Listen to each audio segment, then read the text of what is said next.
Nós, como presbíteros, temos nos debruçado a respeito do que é a igreja e de como isso impacta, afeta a nossa vida como igreja. E há um bom tempo, lendo, orando, pensando, até que chegamos a esse produto final aqui, que vocês vão receber nessa hora. Muitas das coisas que nós vamos falar não serão novidades, porque vocês vão identificar, é verdade, isso tem acontecido. Mudanças radicais aparecem rapidamente, né? Quando há rupturas. Algumas rupturas aconteceram durante o processo. Mas mudanças menos evidentes, que são feitas aos poucos, vão aparecendo só lá na frente, quando você olha para trás e fala, nossa, é verdade, isso mudou. Então, nós temos caminhado nesses dois sentidos. Há algumas coisas que foram drásticas, outras que têm sido em doses homeopáticas, né? Como tomar uma medicação, você toma um pouquinho por vez, ou igual tomar sorvete, né? Não dá para tomar tudo de uma vez, é uma colherada por vez. Então, eu falo aqui em nome do presbitério, mas também como um membro dessa igreja, como alguém que cresceu próximo dessa igreja, cresci nesse bairro desde os 11 anos, minha família se mudou para São Paulo, para Atibaia, de São Paulo, e sempre tive contato com essa comunidade. Jogava bola aqui, junto com o Nael, com o Juliano, e tantos outros, Carlinhos, né, Rony. Vi muitas coisas nessa comunidade, muitas coisas boas, muitas pessoas sendo alcançadas. E falo como alguém que também vivenciou parte da história dessa igreja, não só depois que vim para cá como um presbítero, né, um pastor remunerado aí. Então, o que eu falo não é com um sentido de arrogância e nem com um coração de alguém que está fora da situação. Falo como alguém que está de mãos dadas e nós vamos caminhar juntos no que será tratado aqui. Já temos a projeção, a Juliana vai colocar para nós. Essa aula é um fechamento de um movimento que começou desde esse último nosso retorno, depois dessa segunda parada por causa da pandemia. As pregações de domingo à noite estão tratando sobre o povo de Deus e sobre sermos uma igreja simples. Na EBD nós temos tratado agora aos domingos de manhã sobre o que Deus espera da igreja, o que é igreja, sob definição bíblica. Então, nós temos tentado o máximo trazer citações de teólogos, de livros, tentando olhar para os textos bíblicos e ser honesto com os textos bíblicos. Então, essa aula é um fechamento, na verdade é um pré-fechamento, porque o fechamento mesmo vai ser domingo que vem. Domingo que vem nós teremos a presença de uma pessoa muito amada pela igreja, creio que pela maior parte aí da turma que é da velha guarda. Pastor Onéias estará conosco no domingo de manhã. Então já convido você a estar e a convidar os outros irmãos, né? E ele vai fechar essa série de aulas sobre igreja, tá? Então, de tudo o que nós falamos nesses meses, não perca domingo que vem. Porque domingo que vem é uma dobradiça, né? Uma chave que muda as coisas aqui, você vai entender por quê.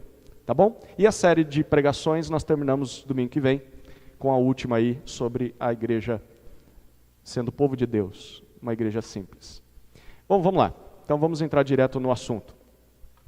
Ao longo do percurso aqui eu quero abrir para que você fale, tá? Então, não se sinta constrangido, eu sei que com o microfone às vezes as pessoas ficam com mais vergonha, não precisa levantar, o Davi ou o Pedro aí, a Cris também, vão chegar aí até você com o microfone. Espero que seja um tempo de participação de todos. Bom, pode passar. Não passa não, volta antes que eles vejam. Já viram. Deixa eu falar um pouquinho sobre a pandemia. A pandemia nos obrigou a parar. Isso foi para todo mundo, né? Alguns pararam logo no início, outros pararam depois, mas todo mundo teve que parar em alguma coisa, né? Mesmo os trabalhos que não pararam, né? Em alguma área você teve de parar. E até a igreja parou no sentido de reuniões públicas. Por 2 vezes nós paramos. E nessa parada, que não era normal, né? Não era normal você acordar domingo de manhã e não ter o culto, né? Ou não era normal durante a semana você ter mais tempo em casa, talvez trabalhando em casa. E as pessoas descobriram que quando a gente para, a gente é obrigado a pensar. Por que parou?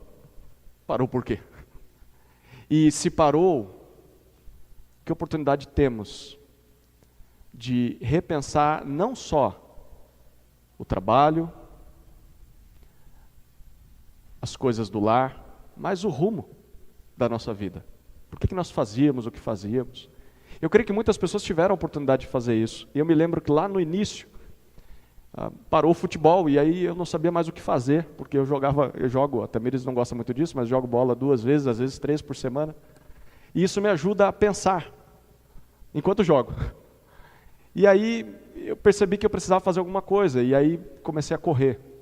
E nas corridas e caminhadas, a cabeça ficava ali, e eu comecei a pensar bastante. Talvez você tenha tido uma experiência parecida de pensar bastante, por causa da parada.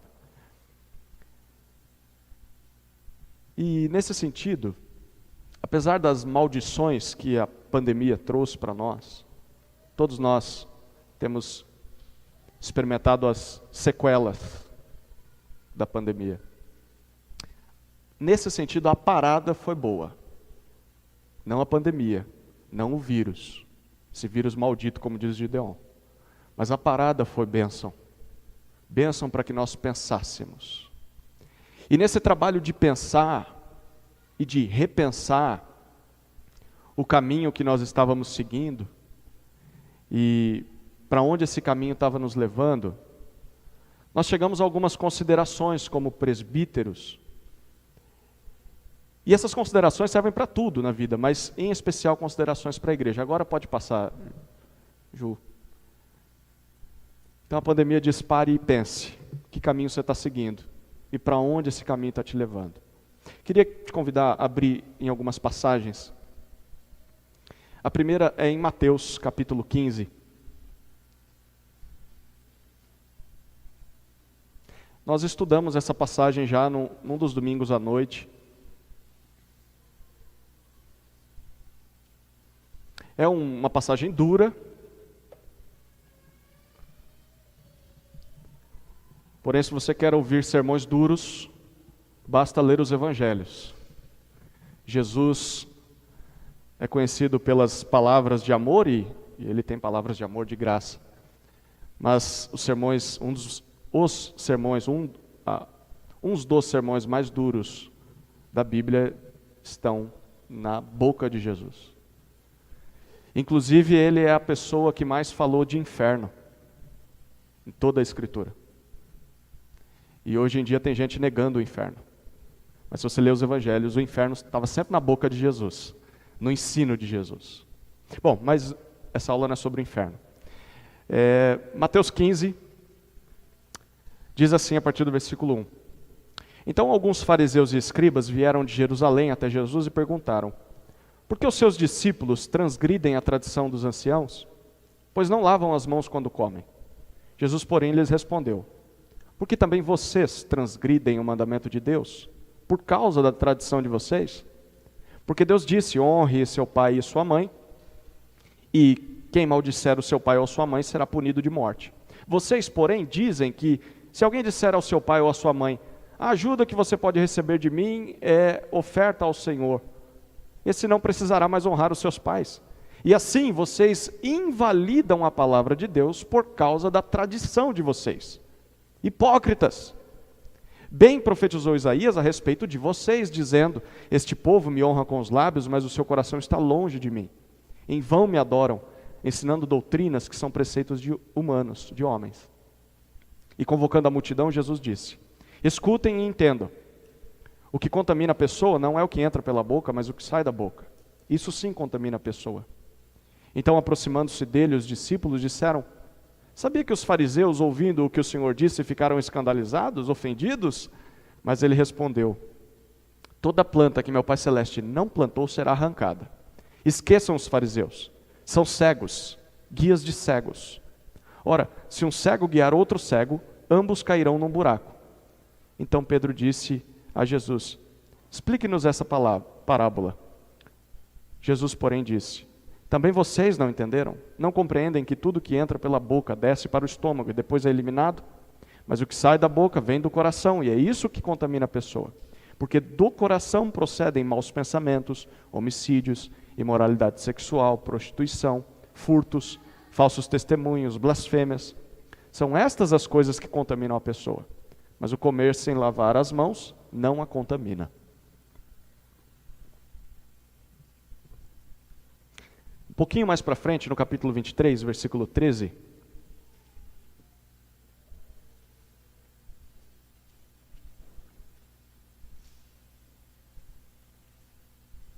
Nós lemos assim, 23:13.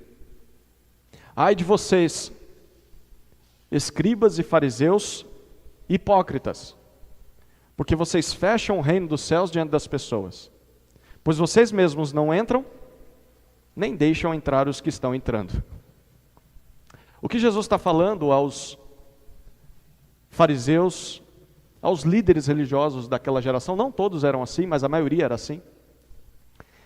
Ele diz: olha, as tradições que vocês guardam não necessariamente são ruins.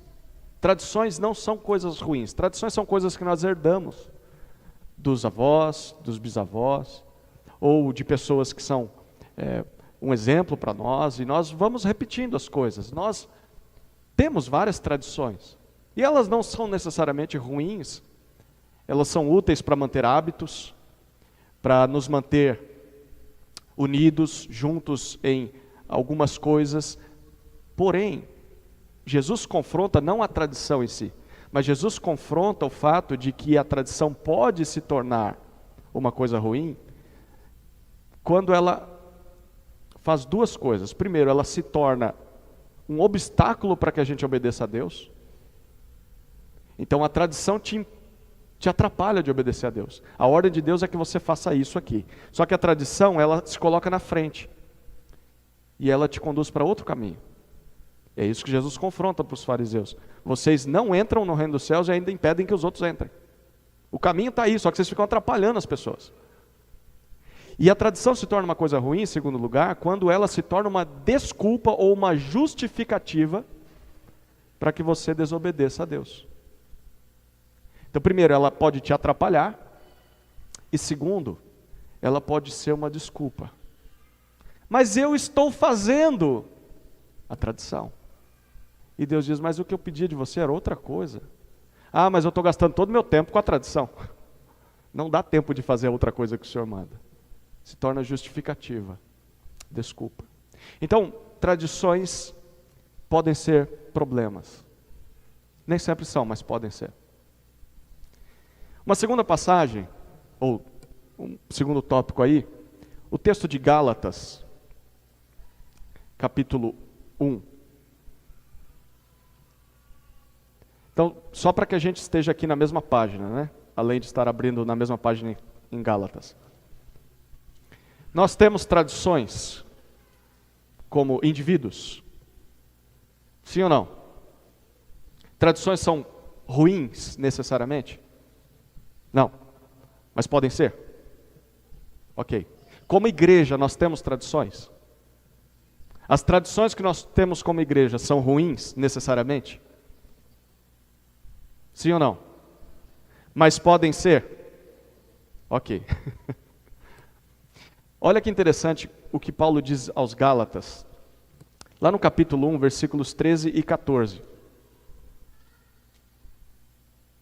Ele diz assim: porque vocês ouviram, Gálatas 1, 13 e 14, vocês ouviram qual foi no passado o meu modo de agir no judaísmo, quando Paulo estava imerso nas tradições. E ele diz: olha, deixa eu contar como é que foi lá, vocês já sabem disso, mas deixa eu só relembrar. Como de forma violenta eu perseguia a igreja de Deus e procurava destruí-la. Versículo 14. E na minha nação, quanto ao judaísmo, levava vantagem sobre muitos da minha idade, sendo extremamente zeloso das tradições dos meus pais. Paulo era um homem extremamente zeloso, e ele diz, eu superava os outros da minha idade na tradição. Então nós temos um homem sincero, nós temos um homem zeloso em cumprir aquilo que recebeu dos pais. Os pais diziam, isso é o certo, e ele então acreditava e se apegava àquilo e vivia com todas as suas forças para cumprir aquelas tradições. Mas olha o que ele diz sobre esse período da sua vida, lá em 1 Timóteo, capítulo 1. Primeira carta de Paulo a Timóteo, capítulo 1.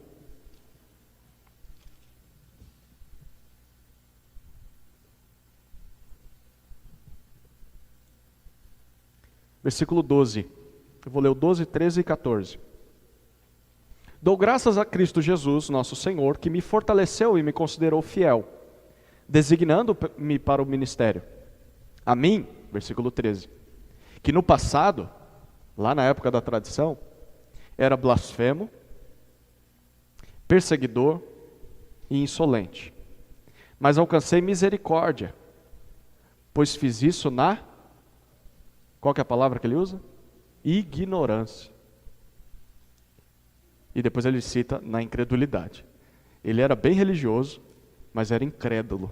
Interessante, né? E aí ele diz no 14, transbordou, porém, a graça de nosso Senhor com a fé e o amor que há em Cristo Jesus.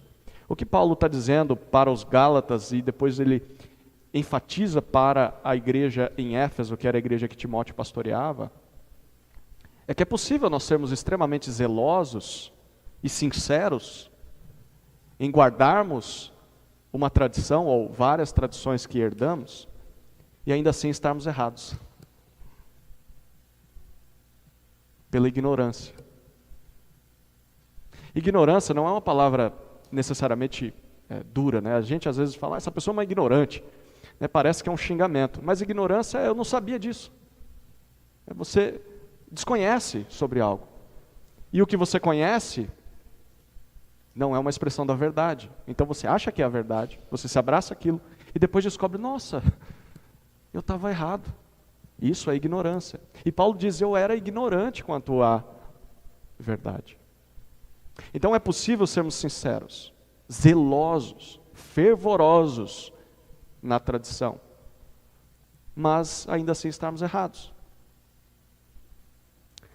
E por fim, uma dose de sabedoria de Salomão, lá em Provérbios, um dos capítulos que mais falam sobre pensar, como tem sido o nosso caminho, Provérbios 16.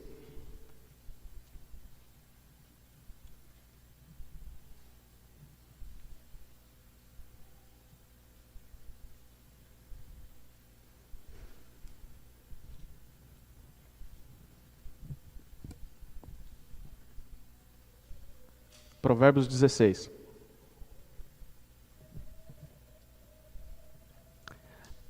Eu vou ler alguns versículos desse capítulo, versículos 1 a 3. O coração do homem ou do ser humano pode fazer planos, mas a resposta certa vem dos lábios do Senhor. Todos os caminhos de uma pessoa são puros aos seus próprios olhos. Ela acha que está certa, mas o Senhor sonda o espírito, é Ele quem sabe se ela está certa ou não. Versículo 3. Entregue as suas obras ao Senhor, e o que você tem planejado se realizará. Um pouco mais à frente, versículo 9. O coração do ser humano, ou do homem, traça o seu caminho. Mas quem é que lhe dirige os passos? O Senhor. Você planeja, você idealiza, mas quem traz a direção correta é o Senhor. Versículo 25. Ou melhor, versículo 20. Depois vamos para o 25. 20. Quem atenta para o ensino acha o bem, e o que confia no Senhor, esse é feliz. Agora o 25. Há caminho que parece direto ao ser humano, parece correto. Mas o fim dele é caminho de morte. Nem todo caminho que nós trilhamos, que parece ser o certo, é o certo. Às vezes parece muito, mas nem sempre é. E aí, lá no capítulo 21 agora de Provérbios, versículo 29.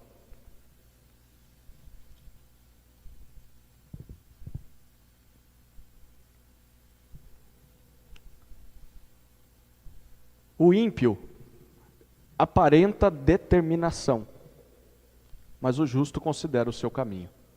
Alguém tem outra versão?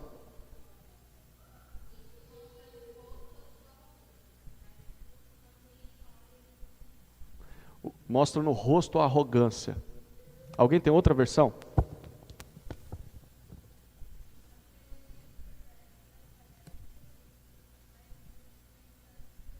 Teimosia, arrogância, aqui diz determinação, mas o justo, ele considera, ele pensa, será mesmo que eu estou no caminho certo? O tolo não, o tolo ele não pensa se está no caminho certo, ele simplesmente vai fazendo. E quando alguém critica, ele diz, não, você que está errado, eu estou certo, e ele se fecha aquilo ali.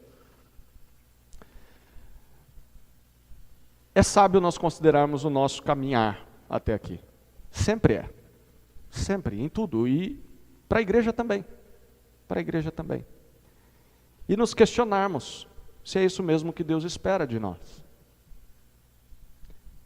Eu não sei quem é o autor dessa frase, mas você já ouviu ela de alguma maneira. Se você fizer sempre as mesmas coisas, não adianta querer resultados diferentes. Se você sempre fizer a massa de bolo de chocolate, não adianta querer torta. Vai sair bolo de chocolate.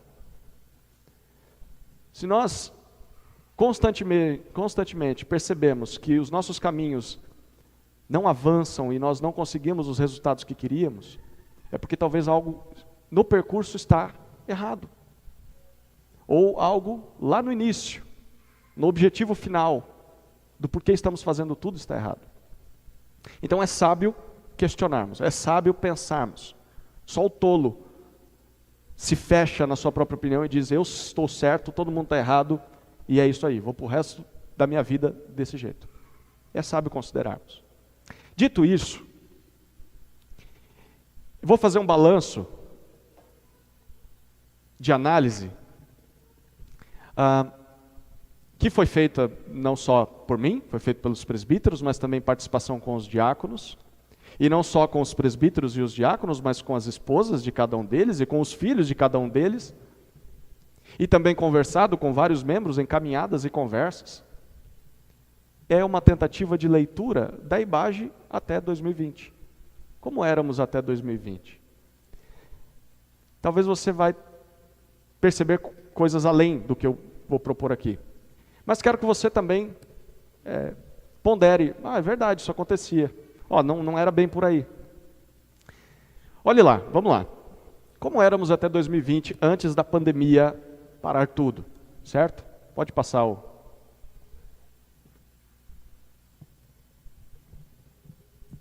Muitos ministérios. Isso aqui, conversando com o Rafael, né? O Rafael falou, nossa, aqui é a descrição da maioria das igrejas no Brasil, né? As igrejas que eu já tive contato. E eu também concordei.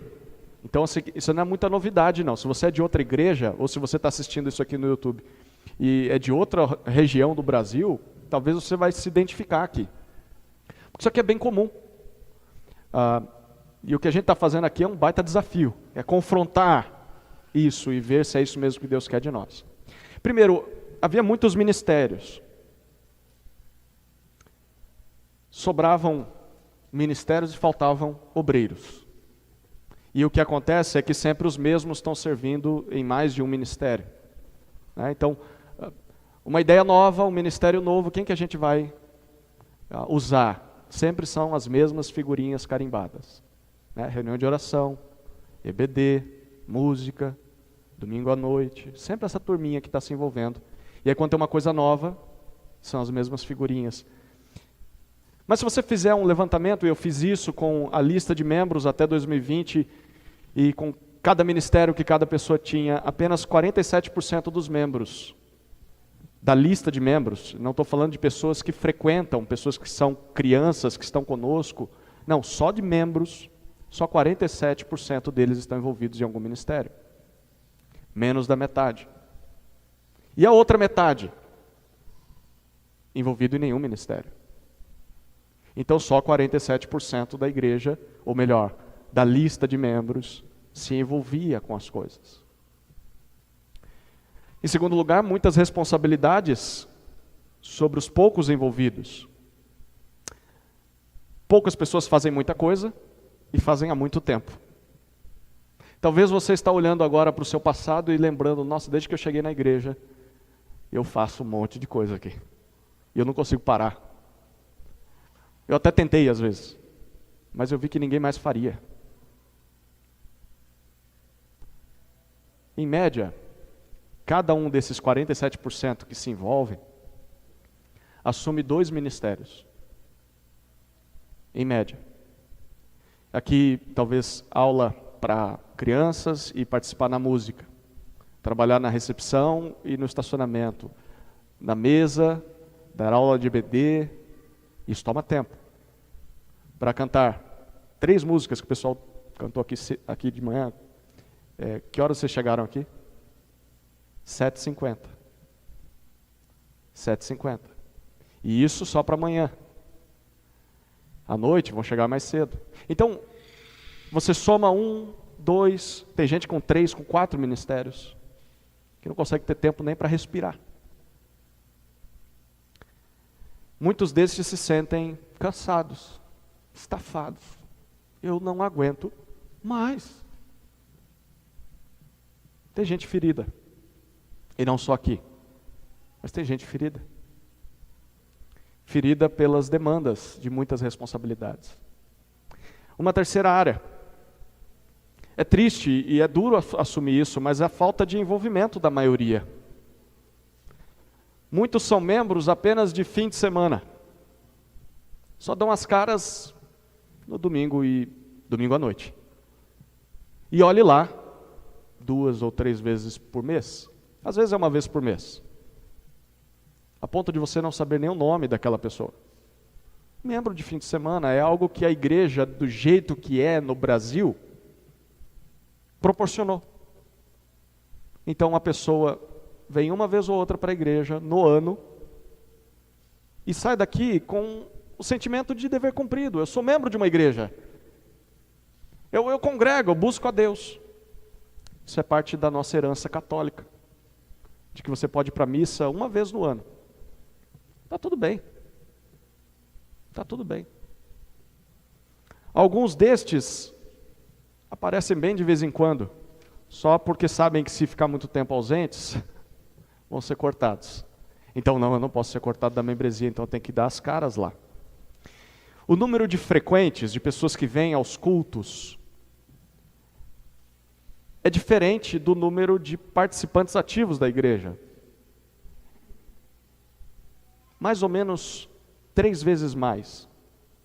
Então, nós temos um número de pessoas envolvidas na igreja, e o número de pessoas que vêm nas reuniões é 3 vezes maior do que esse número de pessoas envolvidas. Então, só esse pequeno núcleo de pessoas participa, e os demais vêm, sentam, observam as coisas, isso está diferente, e vão embora. É uma realidade. É triste, mas é. Apenas 34% dos membros, até 2020, se envolviam em algum ministério. Sem contar aqueles que não são membros. Ou seja, de cada 3 pessoas que estão na lista de membros, apenas uma se envolve em alguma coisa na igreja.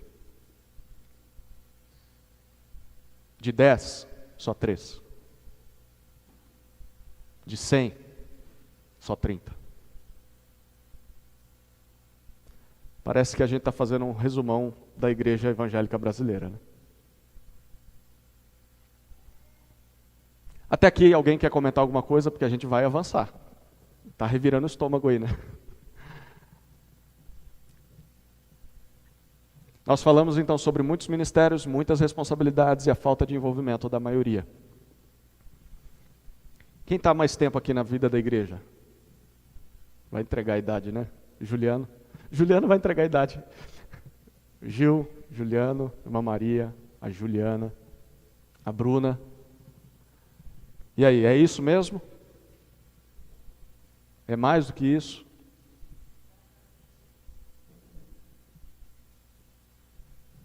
O Gil, quer falar?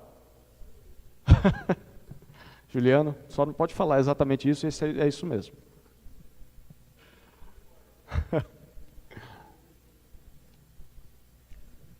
Tá chegando o microfone aí.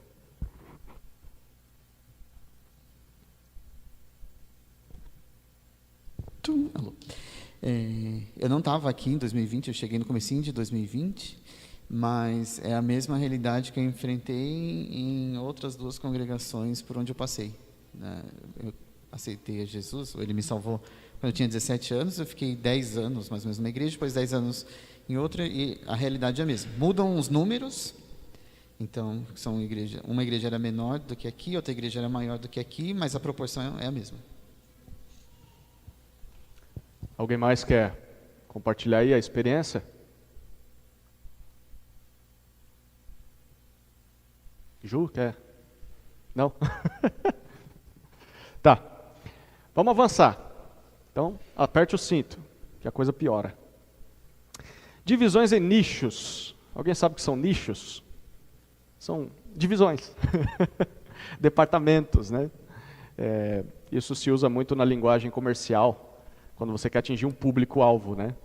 Então você tenta atingir um nicho, né? Então uma faixa da população, um grupo de pessoas com certo poder aquisitivo, né, e tal.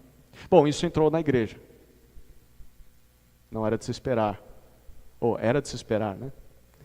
A gente fala sobre não se amoldar aos padrões desse século, mas não considera essas coisas. Departamentalização das idades. O que isso significa? Trabalho específico só com crianças, trabalho específico só com adolescentes, ou com juniores, trabalho específico só com adolescentes, com jovens, com adultos, com casais, com homens, mulheres, idosos. Essas coisas são ruins? De novo, não. A tradição não necessariamente é ruim. Mas o que essa separação acabou produzindo? Acabou produzindo o seguinte, a dificuldade de interação dessas idades e dessas fases de vida quando todos estão reunidos. É muito comum pastores de jovens dizerem, eu tenho uma dor de cabeça, que é quando os adolescentes crescem, eles não querem se envolver com os jovens. Eles não querem sair do grupinho deles. E aí quando são jovens, não querem se envolver com os adultos. E aí quando se casam, não querem se envolver mais com os casados, eles querem continuar no grupo de jovens. É muito comum isso. De termos crianças que se acostumam com a vida de igreja, vindo desde os 3 anos de idade para uma sala de classe infantil, e aí quando ela já está com seus 6, 7 anos, ela não quer mais sair da classinha. Porque a igreja para ela é aquilo lá. Por que eu vou sentar do lado de um velho, do lado de uma pessoa esquisita, diferente de mim? Não, eu não consigo prestar atenção. Por que isso foi gerado? Por causa da departamentalização, da divisão em nichos. Ela tem o seu benefício, mas a gente não pode escolher só as coisas boas, as ruins vêm junto. E aí, há pouco relacionamento, há pouco conhecimento entre as pessoas, há pouca amizade, há pouca comunhão entre todos. Apenas alguns experimentam isso, só poucos. Aí nós temos mais um tópico que é muita correria. Atividades a todo momento, quase todo dia. Visitei o pastor Onéas essa semana, que a gente pegou 10 dias de folga, e ele foi lembrando aí da época dele aqui, que tinha o ANSE no sábado e tal. Ele falou, Zé, tinha programação todo dia, e às vezes eram 2, 3 no dia. E aí o que acontecia? Tudo isso que a gente falou, mais isso aqui. Muitas pessoas tinham que escolher o que iam fazer, né? Você não consegue estar todo dia aqui. Então, havia uma concorrência entre os ministérios, né? Eu queria que todos os casais estivessem na reunião de casais no sábado. Mas tem 2 casais que vão se envolver com as crianças na sexta. E agora? E eles vão escolher entre a reunião de casais e a reunião de crianças. E aí você fica nessa, né? De qual oferece a melhor vantagem para que a pessoa participe. Muita coisa. Parece ser muito bom, né? A igreja cheia de atividade. Parece. Parece. Porém, não há folga. Não há folga para si mesmo, não há tempo livre para a família, não há tempo livre para fazer os seus projetos pessoais. Só igreja, igreja, igreja. A ponto das crianças dizerem, vamos levar um colchão para a igreja, para dormir lá, porque papai e mamãe só ficam lá. E aí a gente tem pouco crescimento numérico. Até 2020, a igreja se envolveu com vários projetos. A UANSE, como eu citei, foi um deles. Mas considerando os últimos anos, não toda a história da IBAGE, os últimos anos, até 2020, pouco ou quase nenhum envolvimento com o bairro ou com a cidade. A ponto de termos ficado fechados por 2 ou 3 meses na primeira parada e na segunda, e ninguém nos procurar. Ninguém ligou. Ninguém perguntou, vocês estão fechados? Mas e isso que vocês faziam pelo bairro, vocês vão parar de fazer? Não, nós não fazíamos nada. Teve gente que veio fazer a entrega aqui, encomenda, de itens assim para computador e tal, e eu ficava por aqui. O rapaz vinha entregar e falava, isso aqui é uma escola? Eu falei, não, isso aqui é uma igreja. Eu falei, nossa, eu entrego o tempo todo aqui, nunca tinha parado para pensar. Nunca tinha visto. O que é isso aí? Não tem envolvimento. A necessidade, isso vocês vão identificar facilmente, a necessidade de se cobrar do púlpito que as pessoas convidem visitantes. Gente, cadê os visitantes? Ninguém convida ninguém. Sempre as mesmas figurinhas carimbadas. A gente tem que convidar os nossos amigos, nossos vizinhos. Isso é jargão de pastor, né? Todo pastor diz isso. Há pouco ou quase nenhum evangelismo da comunidade. Há poucos convertidos ou batismos, entre aspas, de fora nos últimos anos. Quais são os batismos dos últimos anos? São de filhos de crentes.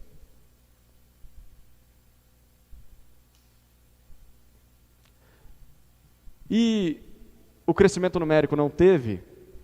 Bom, em 4 anos de IBAGE, desde 2016, quando essa igreja se tornou IBAGE, independente, até 2020, nesses 4 anos, quem chuta quanto foi o aumento do hall de membros em 4 anos? Quantos por cento? Vamos lá, vamos começar por alto, vamos lá, com expectativa, com ânimo, esperança. Quantos por cento nós aumentamos? 10%. O irmão falou? 10, então vamos começar com 10. Quem dá menos? 5%. Quem dá menos? 3%. Sabe quanto isso funciona em números?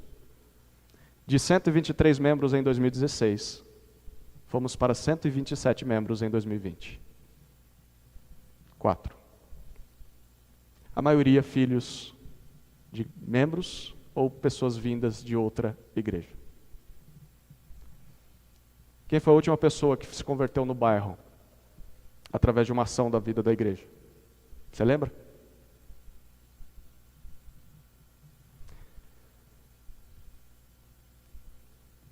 E aí tem um 7º tópico que é muito sensível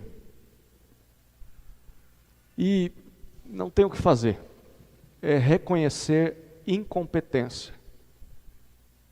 Falando como alguém que está tentando pastorear o rebanho.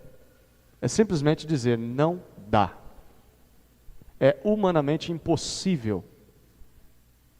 E eu vou explicar o que é a falta de cuidado para com todos. É humanamente impossível cuidar de todos.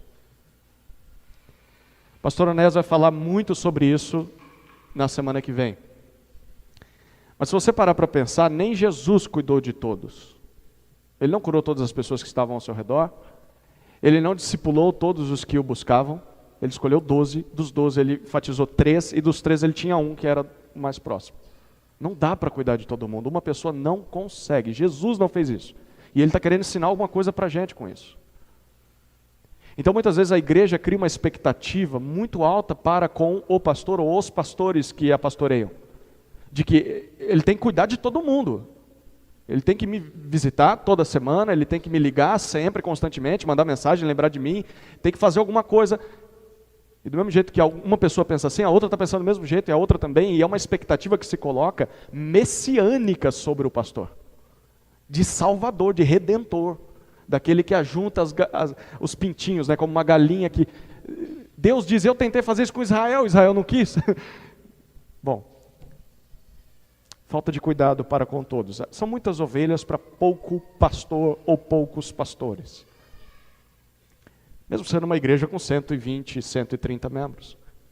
Poucos, e talvez aqui eu vou falar muito ao seu coração, porque poucos realmente são cuidados pastoralmente. Talvez você esteja dentro de si dizendo, é verdade, eu nunca tive assim um cuidado pastoral, e eu não quero nem que você pense em outros pastores, eu quero que você pense em mim mesmo. Você diga, o Zé nunca fez isso aqui comigo. Seja sincero nos seus olhares. Realmente, eu sei disso. E não é fazer uma visita para ter uma refeição na sua casa, é sentar do teu lado, conhecer teu coração. Poder chorar com você, poder se alegrar com você, poder fazer uma coisa divertida com você. Eu não consegui fazer isso com todo mundo. Inclusive, em 3 anos, que se completou em início de agosto, na IBAGE, eu não consegui visitar todos os membros ainda. Visitar. Quem dirá pastorear? É uma realidade. Apenas aqueles que se aproximam mais acabam sendo cuidados mais. Não dá para discipular todo mundo sozinho. Não dá. Se você começou a discipular alguém, você percebe, isso aqui dá trabalho. Eu vou ter que me dedicar a essa pessoa. Agora imagine você discipular 130 pessoas. Não vai conseguir. E alguns sequer são procurados ou pastoreados. A sua vida inteira de igreja eu nunca tive contato com o pastor. Eu tomei café com um irmão recentemente, ele disse, olha, a minha história de igreja, eu nunca tomei um café com meu pastor, ou os pastores que eu tive. E eu disse, ali no café com ele, falei, pois tem um monte de ovelha lá na igreja que eu também nunca tomei café. E que provavelmente está falando a mesma coisa, porque não dá para cuidar de todo mundo. E tem gente que simplesmente não é pastoreada, não é procurada. Às vezes é só quando surge um problema, né? Ou a pessoa entrou em pecado, ou ela está muito ausente, e aí então o pastor bate na porta lá. Ah, já até sei o que ele quer. Ou é pedir o dízimo, ou é dizer que eu vou ser excluído se eu não aparecer. Ou pessoas são pastoreadas quando pedem ajuda. Geralmente quando é tarde demais.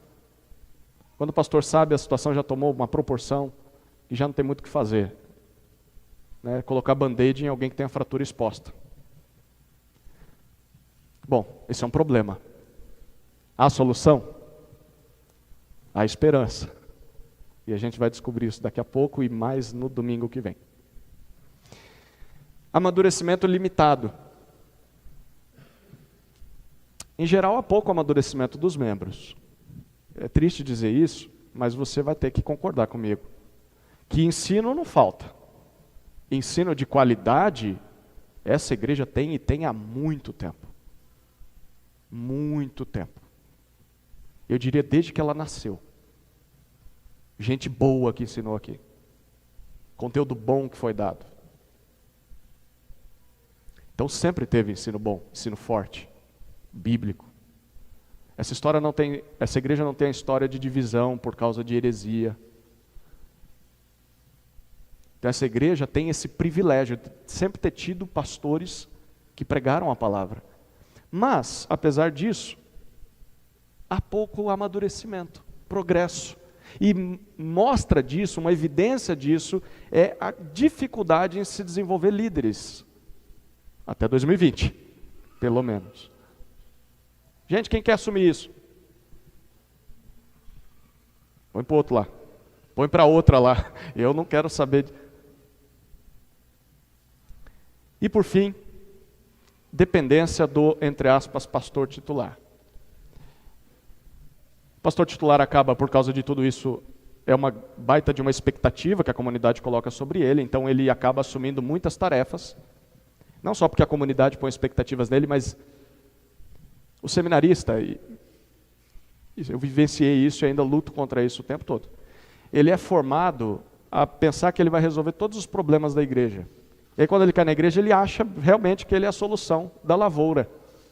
Que ele é o Messias 2. É o reserva de Jesus. Jesus saiu, ele entra. E ele vai resolver tudo. Não vai resolver tudo. Então ele é treinado a pensar que vai resolver todos os problemas da igreja. A igreja é treinada a ter essa expectativa com ele. O que que dá? Caca. Dá ruim. Porque ele entra assumindo muitas tarefas, porque faltam pessoas dispostas, então ele quer manter todas as coisas funcionando. Ele não tem tempo para treinar novos líderes, por quê? Porque os braços dele estão segurando as cordas.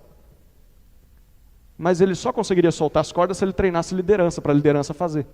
Mas ele não consegue soltar as cordas. E a cada nova troca de pastor, tem também uma troca de visão para a igreja. Então chegou o pastor X, vamos para esse lado. Aí chega o pastor Y, não, vamos para o outro lado. Não, mas a gente fez tudo. Não, está tudo errado, vamos para o outro lado. Aí chega o pastor H, Hilário, vamos para cá. Não, mas o que a gente fez até agora? Não, o que a gente fez... Não. Por que isso acontece? Bom, isso, não estou dizendo só dos outros que passaram, tem acontecido comigo também. Desde a minha chegada, muita coisa tem mudado e muita coisa pode jogar para as minhas costas, é culpa minha. Outra já pode dividir com os presbíteros. Porque eles também têm culpa no cartório aí das mudanças. Mas as primeiras, lá desde 2018, quando eu cheguei aqui, eu, Samuel e Ronest na época, né? Mas a culpa maior era minha. Então é natural que isso aconteça. É o que deveria acontecer na vida da igreja? Ela ser dependente de uma pessoa só? E quando essa pessoa sai e entra outra, tudo muda? Era para ser assim? Parece que não, né? Então, chegamos no segundo ponto. Antes de entrar no segundo ponto, alguém quer se manifestar? Se não for espírito maligno, pode se manifestar, não tem problema.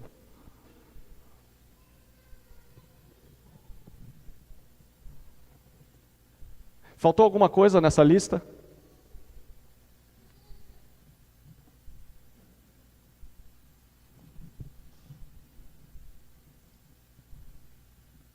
O Jefferson quer falar? É visitante que quer falar a verdade. Jefferson é aluno do Prega Palavra e ele é da igreja do outro lado do bairro aí, a IEMA. Nossa caminhada é de um bom tempo aí, né? Desde a conversão, então... Amém. Na questão dos muitos ministérios, e é mesmo o que você disse, muitas poucas pessoas fazem parte de muitos ministérios, e isso reflete também na vida financeira da igreja, porque, pelo menos para algumas igrejas que não têm como subsidiar os ministérios pelo caixa da igreja em si, os irmãos que fazem parte acabam tirando do bolso para poder ajudar e sustentar aquele ministério. Então, se eu faço parte de 2, 3 ministérios e cada ministério eu tenho que ajudar a manter, lá na frente, aquele dinheiro que eu deveria, que me ajudaria a sustentar como oferta para a igreja em si, vai ser difícil. Por quê? Porque eu tive que desembolsar lá atrás para poder manter os ministérios na qual eu faço parte. Então, se eu faço parte de muito ministério, a igreja não tem condições de manter aquilo, então eu, por livre e espontânea vontade, ofereço o meu dinheiro para manter aquilo. Isso se reflete também na vida financeira da igreja, porque talvez aquela oferta que eu deveria dar não vai ser igual seria se eu não tivesse tanto ministério assim para sustentar e manter e ajudar nessa roda, continuar a roda, né? Então envolve tudo. Outra coisa também é, por exemplo, para os membros, tem ministérios vários dias da semana e com certeza cada pessoa que está responsável vai se doar, vai se preparar material, preparar as coisas, só que os membros falam, puxa, eu só posso ir de terça. Aí a pessoa que se preparou, lutou para quinta-feira, por que o irmão foi na terça e não veio na quinta? Mas ele teve que escolher. Então ele acaba se sentindo frustrado, poxa, me preparei tanto, mas o irmão acabou indo no dia do outro e não veio no meu, e o que aconteceu? Será que eu sou tão ruim assim? Então, cara, vira uma bola de neve, acaba gerando frustração, acaba refletindo na vida financeira da igreja, acaba gerando vários fatores, né? Então é muito mais do que a gente imagina, tudo isso, né? Eu gosto de pensar na estrutura de igreja que nós temos, não só a IBAGE, mas a igreja, de modo geral, no Brasil, é uma máquina de moer crentes. Vai ser um moedouro. E vai até tirar tudo que você tem, até que você se sente, eu não aguento mais. E tem gente que realmente desiste da igreja por causa dessa máquina, né? Dessa engrenagem. E que parece que não era o que Jesus queria. Pelo menos eu não imagino Jesus mandando a gente fazer esse monte de coisa aí, né? Vanessa, quer falar? É só um comentário mesmo das divisões em nichos, que não é uma coisa que acontece agora, novo. Porque quando eu era adolescente, e aí deu a idade para os jovens, eu não fui para os jovens, eu não queria. E eu lembro que na época era o Onéas e o Adilson, e o Onéas falava assim, não, você tem que ir, vai crescer com os jovens. E eu falava, não, eu não quero ir para os jovens, eles são chatos, os jovens pegam no pé e tal. E eu fiquei mais 2 anos sendo jovem nos adolescentes, porque eu não queria ir para os jovens. E os adolescentes tinham essa visão dos jovens, que não era legal. E aí eu lembro que teve uma época que juntou tudo, não era mais jovens e adolescentes, e era muito frustrante para os adolescentes. Nossa, tem que ir para o culto com jovens, que chato. E não que eu seja muito velha, mas hoje eu tenho essa visão diferente. Assim, eu gosto de passar tempo conversando com a irmã Maria, coisa que eu jamais faria quando eu era adolescente, porque era realmente cada um com a sua idade, e a gente não tinha tempo para conversar e trocar experiência e ver o quanto eu posso aprender com a irmã Maria, ou a irmã Maria pode aprender alguma coisa comigo. E então não é uma coisa de agora, é uma coisa que já vem de muito tempo, assim.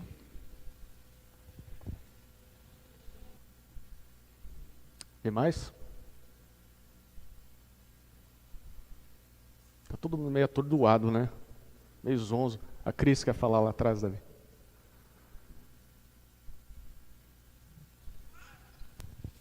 Eu vou na igreja desde os 7 anos e eu fui em diversas igrejas evangélicas, todas muito parecidas com esse quadro de poucas pessoas fazendo muitas coisas, mas algo que eu vejo que é muito forte é o fato de a gente não sentir pertencimento, sabe? Assim, de realmente pegar e falar assim, não, mas eu preciso fazer, eu preciso participar, senão a igreja, quanto estrutura, não vai acontecer, as coisas não vão ser feitas. Não, assim, por muito tempo eu vivi dessa forma. Assim, eu ia na igreja, assistia o culto e ia embora.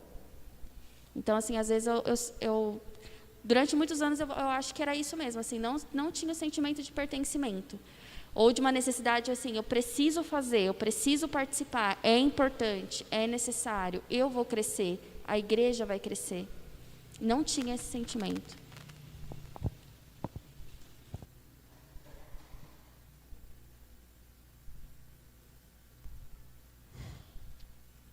Bom, se a gente acabar a CBD aqui, isso é todo mundo chorando, né?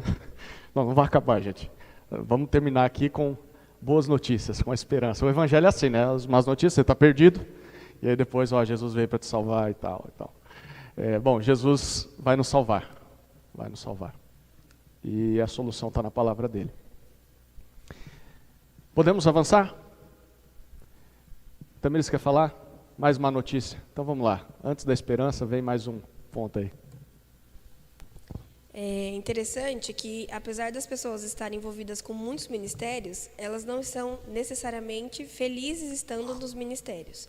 Então, você vê pessoas extremamente desanimadas, cansadas, que deixam de fazer o que deveria fazer, que era discipular os outros, porque está sendo ativista de alguma coisa, né? Então, eu falo por mim, muitas vezes ativista em algumas áreas, fazendo, rodando assim, parece que está rodando em círculos.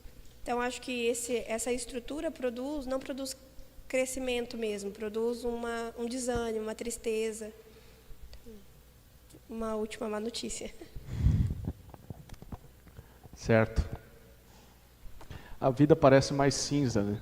Já é cinza lá fora, acidentada, meio esquisita, e aí você chega aqui e a mensagem do Evangelho parece que é linda, é bela, é multicolorida, e produz vida, mas aí quando você olha para a comunidade, você fala, mas é muito parecido com as coisas lá. Cadê aquela vida que eu vejo quando eu leio as páginas da Bíblia?